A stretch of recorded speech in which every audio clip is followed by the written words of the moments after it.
Alright, what's going on, guys? This is your boy Ligo, one half and duo, back again with another video, continuing this series because I'm finding more and more interesting videos to bring to you guys' attention, from small YouTubers to big YouTubers, and talking about the situation what's going on. And like I said before, it's like it's coming to a, what do you call it, a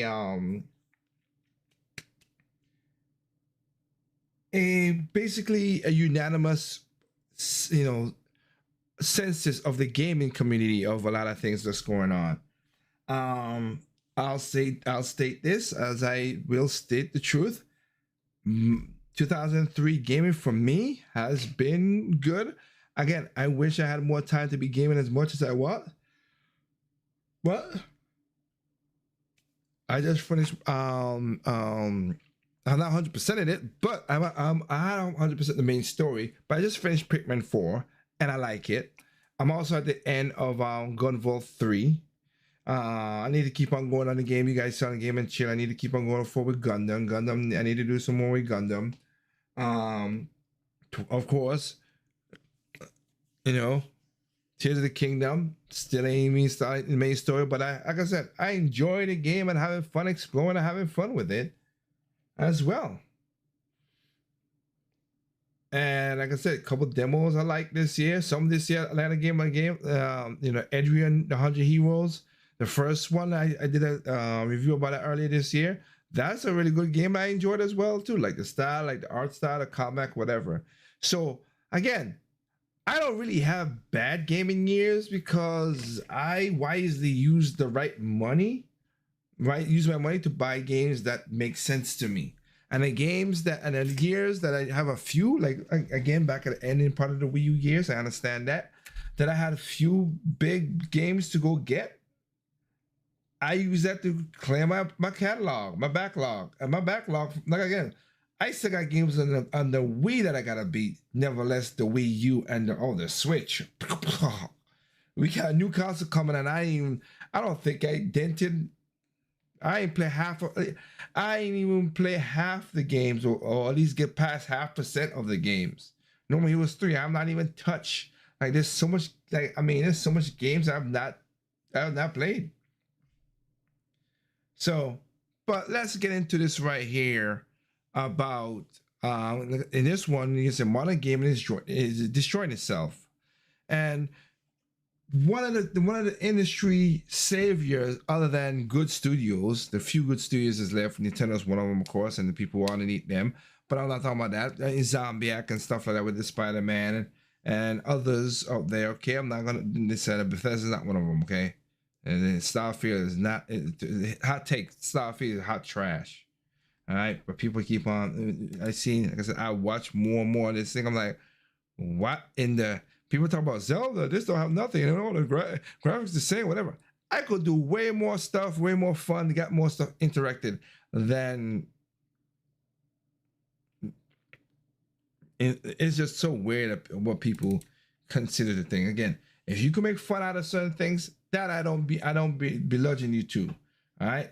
But let's be honest, there's a lot of stuff that's going on in the game, and that's just making things really, really bad. So with that said, let's go ahead with this discussion of the backlash. And like I said, it's sad. The indie games have saved us a lot, but it looked like greedy people have come to it and start messing things up. So let's talk about it. To begin, let's look at the article in question titled 2023 has been a horrible year for gaming. Of course, right from the get-go, the title sounds clickbait. 23 is one of the strongest year in history for video game releases, but behind the scenes, things gone from bad to worse. True, I believe in that. I believe in that statement. But the more you dig into the article, the more it justifies its name. Also, it's from Stacey Henley, who I usually disagree with on almost everything, so credit where it's due, you did good for once. While I won't be talking about this article point to point, I want to instead use it as inspiration for a larger discussion, and how it paints a picture of the gaming industry being full of rot and really bad and bizarre choices. I'll leave a link in the description to the article if you'd like to read it yourself. And yes, I hear you saying, what about games like Baldur's Gate or Zelda, and remakes like Resident Evil 4? Surely this is a good year, no? I won't argue with you, dear viewer. There has definitely been quite a few bangers this year released already. But that's not the point of this article. And there are gonna be more comments. And hopefully Sonic is not bad, but Mario Wonder, Mario RPG, Mario Thousand Year Door. I mean, they got games coming out. That's also bangers. Nor this video. It's much more than that. You see, modern gaming may have quite a few wins this year, and sales are at an all-time high as well. But it's the underlying, almost simmering problems that this article delves into. While yes, we've had amazing releases, there's been a very human cost behind the scenes when it comes to making these experiences. We're seeing the gaming industry, particularly that of the AAA space, becoming an insanely volatile battleground these past few years. There doesn't seem to be many in-between scenarios when it comes to the biggest of releases. You either release a game that wins everything like Baldur's Gate, or you crash and burn like Saints Row's reboot did, which tanked the entire studio. We also oftentimes see publishers and studios post very damning and concerning news around big new releases, hoping that the glitz and glamour will blind the public to the rot beneath. When Baldur's Gate 3 released, it was a talk of the town, and really it still is. It actually surpassed new releases like Starfield already on Steam's top charts in terms of sales. Larian is obviously lavishing in the might of its amazing game, and the original Baldur's Gate games were actually made by BioWare in the past. Yet during its release, EA also announced BioWare would be laying off employees, with 50 devs being... Why am I not surprised by that? It's EA. It's literally the Ultron or you know, of the like they just devour studios. I've did videos about them doing this over and over and over again. How they always buy these studios and they just die off. Not surprised. Axed out of nowhere without anyone at the studio even being aware of it until it was too late. EA and BioWare's management said this was done to make the studio a more agile and focused team. BioWare's general manager Gary McKay said this: "In order to meet the needs of our upcoming projects, continue to hold ourselves to the highest standard of quality, and ensure BioWare can continue to thrive in an industry that's rapidly evolving, we must shift towards a more agile and more focused studio." One of the people who was let go was BioWare veteran Lucas Chris Jansen, who worked there for 25 years and was one of the original writers of Baldur's Gate. He was also the mastermind behind characters like Minsk in Baldur's Gate, who returns in 3, and Joker from the Mass Effect series. Honestly, the layoffs at BioWare hurt me personally because they're one of my favorite studios. Dragon Age and Mass Effect are some of my favorite series of all time. It's likely why I love games like Baldur's Gate 3 so much. And if you love the Witcher games, remember that it was BioWare who helped CD Projekt come back and get credit for the work that helped basically do it. I get you.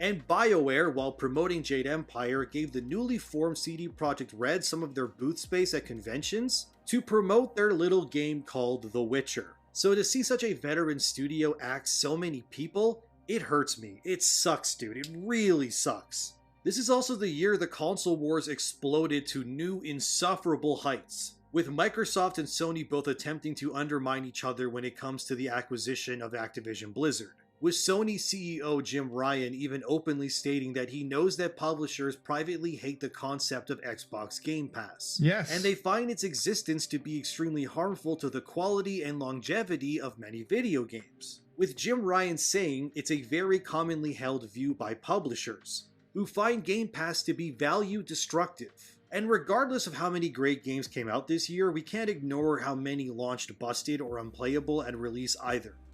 Really? Shocking you found out that they got all these games that's done that.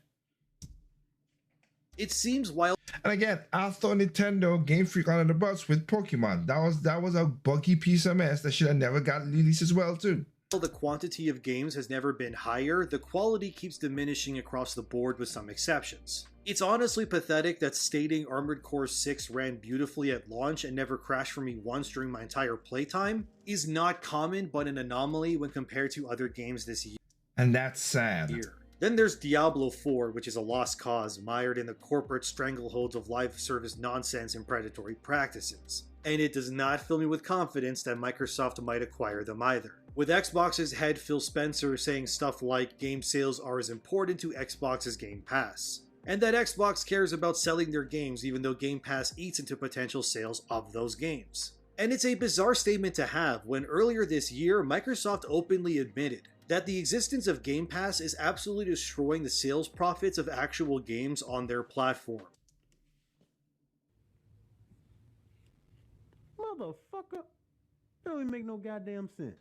And that games that launch on Game Pass see a decline in sales for at least a full year after release. Duh. With analysts over at GameIndustry.biz even saying Phil Spencer's comments directly oppose what he said back in 2018. And I can already hear the keyboards and phones clicking as people say, I'm a PlayStation fanboy, so okay, let's look at what they're doing too. Currently, about 40% of Sony's entire research and development funds on PlayStation are being used to develop live service games, which I absolutely hate with a burning passion. Sony will be spending around 300 billion yen with that fiscal year period ending in March 2024. And 40% of that is for potential future games to emulate the success stories of things like Destiny or Fortnite. While this may make some happy, it fills me with nothing but disdain. Sony isn't known for live service games. Their strengths lie in their quality single-player experiences. Yes. I love games like Ghost of Tsushima, but I don't want an always online game that's set in that world. We have enough games already that are designed to waste your time with pointless fetch quests, grindy structures, and annoying concepts like multiple forms of currency. God, I hate it when games do that. One game I really enjoyed this year was Final Fantasy XVI. But I firmly believe one of the worst parts of that game was its side quests. Because too many of 16's side quests were just walk here, talk to this person, now run for 2 minutes to talk to this person, only to turn around and run another minute over here to talk to another person. I was baffled by how a single-player AAA Final Fantasy game that is console exclusive to PlayStation would have quests this shitty in them. Then I found out the reason why the side quests suck in 16 is because they were made by the Final Fantasy XIV team. You know, the big MMO a lot of people play. I don't play 14, not because I don't like the game, but because it's an MMO. I have as limited time as it is already to play games when it comes to YouTube videos and doing real life stuff.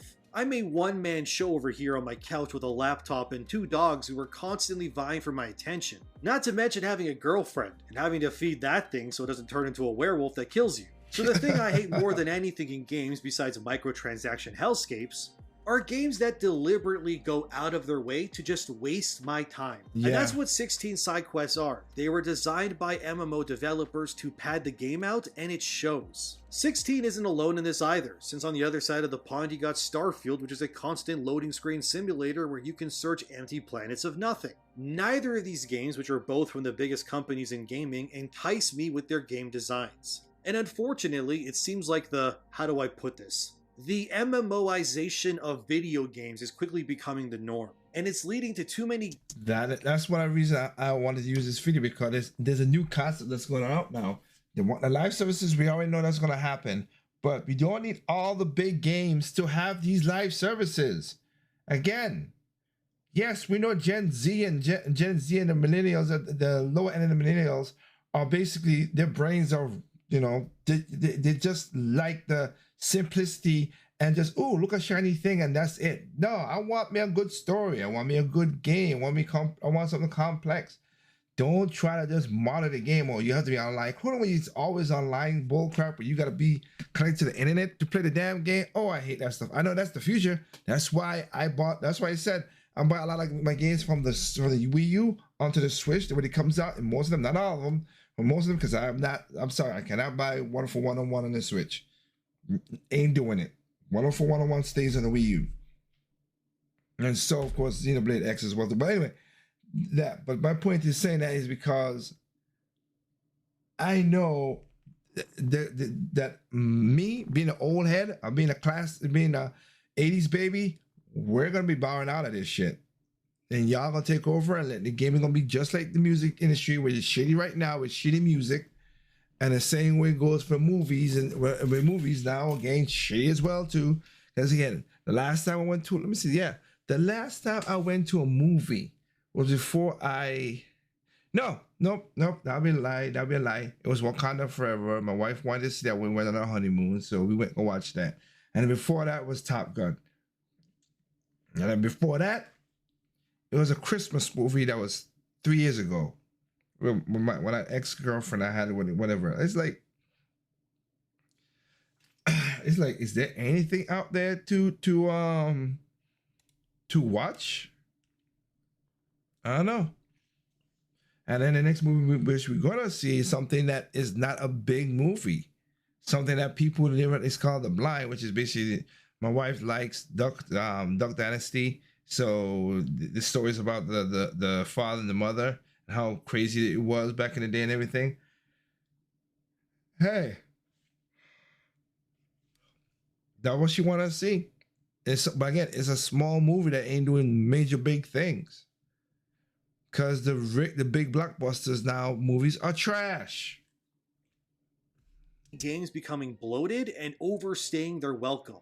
Sure, I platinumed Final Fantasy XVI. Sure, I enjoyed its combat and story, but dear God, was its side content bland as hell. And it makes me worried for future releases like 7 Rebirth. I pray that game's side quests do not have 16's design. And I also pray that the industry takes the right lessons from releases like 16, Starfield, or huge misfires like Redfall. Sure, gaming has been quite good this year, but I'll be damned if I don't admit that more than ever before, I feel like these games are just wasting my time on purpose, and it sucks. And because of the absolute state of how expensive, long, and risky AAA gaming has become, pretty much every big release this year outside of maybe Armored Core 6 feels like they are all the same. They're all big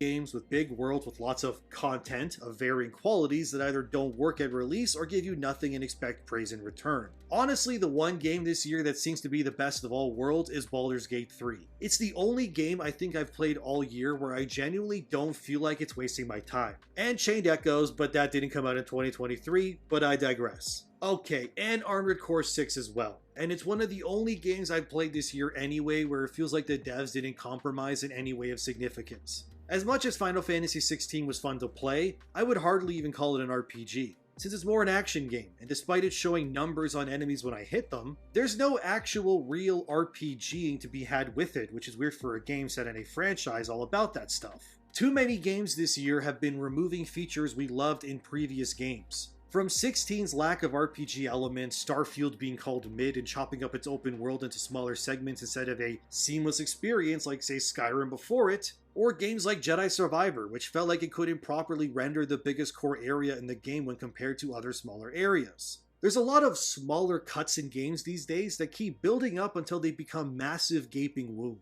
That is true, and I'll admit to what he's saying because that makes sense. Because now they're trying to get rid of the small niches. It's like Starfield is like they talk. We know Todd Howard's full of shit. He talks about a lot of big things or whatever. Oh, this is the best looking people and crowd activity. You see people's faces. I'm like, LA Noire did a better job, which he had to do that because of the technology. But that was what, 10 years ago? 10 years, maybe 15 years ago? And that game has better than what this crap is.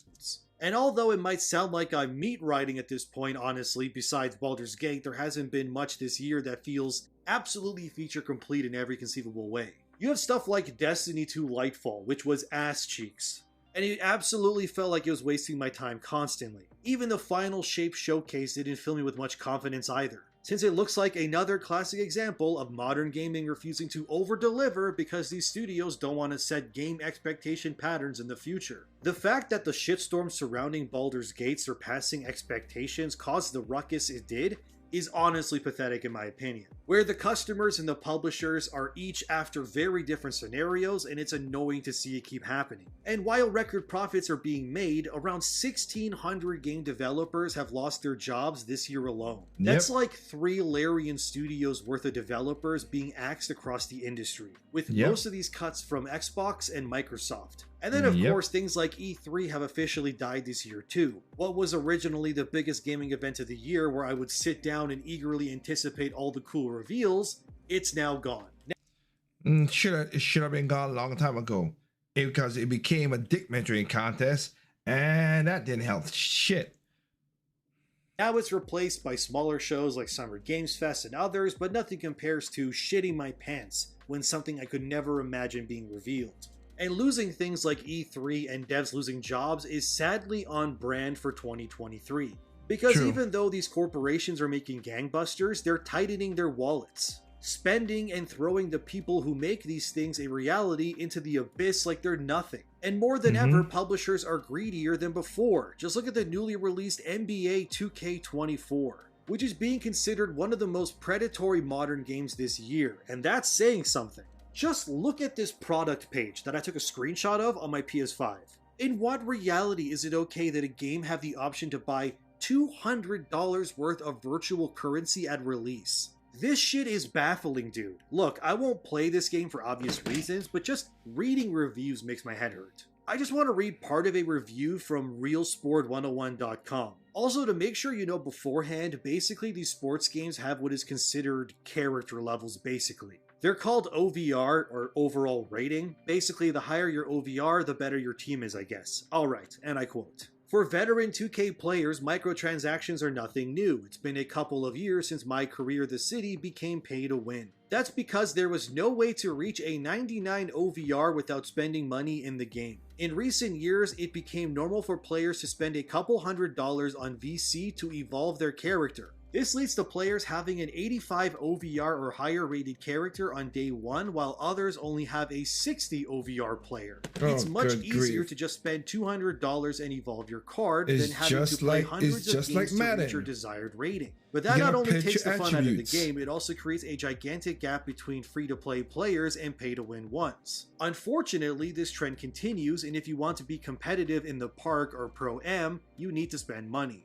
There are no two ways about it. Either you spend money or have fun playing with your 75 OVR player versus 90 plus rated characters. Yes, my team was already pay to win in previous editions, but nothing like this. With the auction house now gone and the introduction of the player market, where every card has a specific price, the prices of players have skyrocketed. Instead of having to open packs, now players can simply head into the player market and acquire the card they want. A spectacular LeBron James card came out, no problem, simply buy $100 of microtransactions and purchase that card from the player market. Oh, and don't worry, because in less than 1 month, there will already be better cards out there. The Season Pass also became a new way for 2K to make money. Players now have 2 premium passes they can buy, which offer many more rewards than the free pass. Furthermore, players can also pay to skip levels on the Season Pass. For a modest amount of $53, players can reach level 40 of the Season 1 Battle Pass in less than 60 seconds, and without having played a single My Team game, end quote. Jesus Christ, I don't think I need to read anymore to convince you that all of this is garbage, and the game on Steam is currently one of the lowest rated on the entire platform. The version of 2K24 is also not next gen on PC apparently, and it also lacks improvements compared to previous releases and has limited crossplay options. It's currently sitting at the second worst reviewed game on Steam, with Overwatch 2 still claiming the top spot. However, even though the game as of the making of this video has been out for only 5 days, in its first 3 days on Steam, over 100,000 people bought the game anyway, with that number likely much higher on platforms like PlayStation, which is where games like this thrive, unfortunately. And that's why I stated. The thing is, people always buy these shitty practices. You can't say I don't want this. Let's be honest. Again, just like the Madden game is just like the other. It's just like that. The kid doing it because I'm a streamer. I gotta play these games, man. Oh, show my skills, whatever. Buy more product, as he's gonna say, and get ready to buy more product. That's all it is. Gaming is I ain't got a problem that you go get your money. I really don't have no problem with that.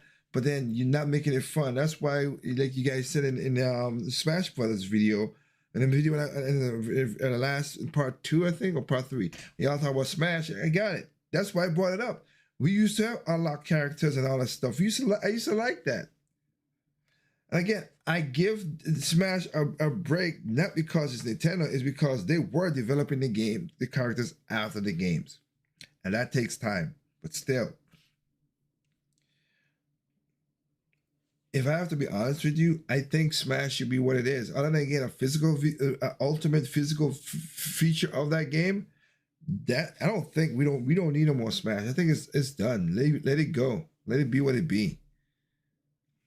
Don't ask questions. And you know what's funny? During this entire segment about NBA 2K24, I've been using footage of NBA 2K23 as well. And you likely couldn't even tell the difference. And that's why this shit is so ass. Because this is what makes money, and they're barely even trying anymore. And it's yet another major release designed to absolutely waste your time and money and treat you like a cash cow instead of a human being. So while we have some great releases that actually value your time and money coming out this year, the greediness of these corporations are hitting an all-time high as well. Sure, over 1,600 developers lost their jobs and games are wasting our time and money like never before. But even though this year has evidently been one of the best years in gaming release-wise, it saddens me to see these things still being prevalent. And the subscription servicing and nickel and diming doesn't end there, folks. It's now time to talk about this next major misfire now. Yep. The Unity engine is used primarily by indie game developers when making their games. But now the company behind this engine has decided they're gonna start taxing game dev studios every time a game using their engine gets sold. This charging won't start till a game has made over $200,000 in revenue.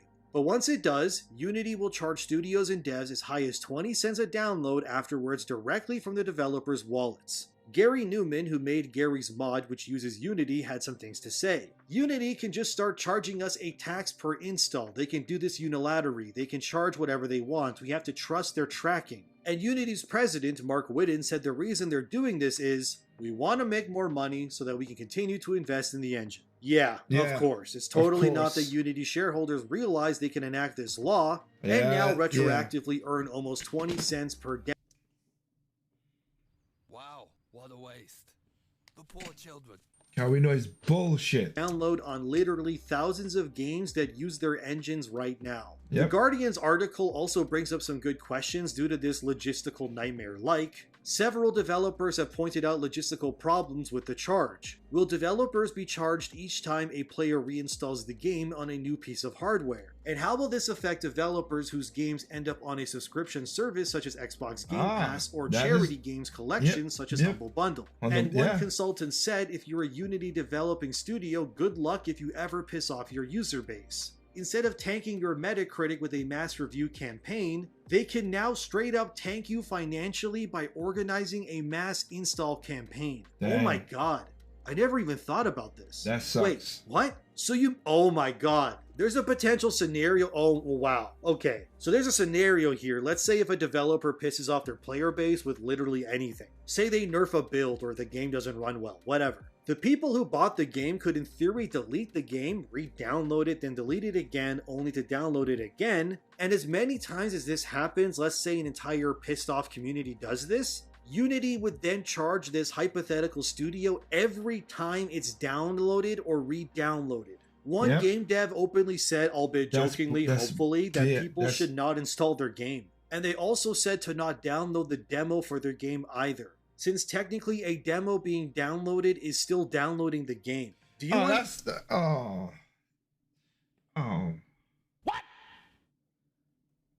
the fuck? That's bullshit, man. That's literally bullshit. Even a demo? Taxes! Beautiful, lovely taxes! Thanks for taking my money, asshole. Do you understand how much potential money could be lost if, say, thousands of people try to download a demo to try a game made in Unity? You're probably going to see Unity-made games delist their demos outright, which is anti-consumer to you, sure, since now you can't try it before you buy it, but can we even blame the devs for this? No. Not really. Wait a second, what games are made in Unity? Hollow Knight is? So they can retroactively charge Team Cherry for every download of the game across every platform now? Holy crap. Pokemon Go and Call of Duty Mobile both use Unity too, and they're free to play on phones. Holy crap. They just found a new predatory low to feed off of others now. This is really bad. That's Dude, this bullshit. could kill a studio and any potential new ones. Are we really letting this happen? What if Epic Games does this with the Unreal Engine? Then what? They own Fortnite, and many games you likely play use Unreal too. So every Not time really. someone downloads Fortnite, PlayStation has to pay Epic, and so on and so on. This is such a slippery slope. If this story alone doesn't tell you where the future we're moving towards is bad, I don't know what else will. This is insane. That We're is seeing true. the industry go from pushing fun games to becoming a microtransaction subscription hellscape in real time. Now, not only will games nickel and dime you at every conceivable opportunity, but if this Unity thing goes through, you bet your butt cheeks any game made with Unity will now cost way more money up front. And it's not because the devs are greedy, but because they need to ensure the buying price is high enough to offset any potential payment requirements from Unity. So Yeah. in a way, dear viewer, if this does go through, you're getting screwed in the end. You'll be paying more for something you have no way of changing if this becomes the norm industry-wide. I don't even want to think about the copycat ramifications that could come about this. It would be a future where games That are is bots true. while pushing subscriptions onto customers who will have to pay subscriptions to studios who pay subscriptions to platform. Oh wait, again, there was this. This was this YouTube was small in size, but back in 2015, I remember when this YouTube had a little rant when people were talking about Nintendo sucks and this is stuff like that, and they were talking about you guys gonna keep on talking about this, but you know what? When you keep on doing all these microtransactions and the developers figure out a way that they're going to offset anything that's crazy, that part is going to destroy gaming. Oh, wait, I forgot. It was this guy who said that. Again, I don't want to be correct, but everything I said is happening. Jeez. holders and engine owners, which will just screw us all over in the end. Not But us, video buddy. games, my friends, aren't you having fun? Isn't it wonderful to be alive in the year that is 2023? But for now, that's definitely enough. That's why my butt don't install nothing. I buy my games cartridge, I ain't installing nothing. As you can see, while we are having a record-breaking year of profits and releases, the grime underneath is building and mutating into new forms of god-awfulness before Yes, our very eyes. it Please is. don't let these things become the norm, but as of now, this is the absolute state of gaming today. So let me know what you think in the comments below, like the video to help the channel out, and subscribe for more in the future. Have a great day, hopefully you could enjoy some gaming, and I will see you in the next one. Well, like I said, I understand. Like I said, the backlash will be do that if they do this. So, yeah, greedy ass people always gonna be that. I'm not surprised by that. But anyway, that's what I was stating. What do you want me to say? So that gonna affect more the indie people. That's the part that's shitty too. Again, the one set of people I'm saying that's stepping up and making up some good games. The industry found a way to go F them over. Oh my goodness. Come, you greedy bastards. All it's about money. That's what it is. It's all about that. Oh well. All I can say is what I told people before. Get your consoles. Get your games. Keep them. Don't sell them. Be wise with your money. See, if you can't afford it, you don't can afford it. But get what you could get at a time. There was a game I was looking forward to buy, and I like at the time right now. I'm like, I got all these other games coming. I'll wait. I don't need to get it. When it comes on someplace else, I'll get it. So yeah, you just gotta watch your step, man. Seriously, this is crazy. It is literally crazy. Oh well. With that said, this is your boy Liger signing off. Remember, there's no perfect games out there. What's perfect to you is not perfect to me. What's perfect to me is not perfect to you. Simply enjoy your games on all consoles, including PC. Peace out.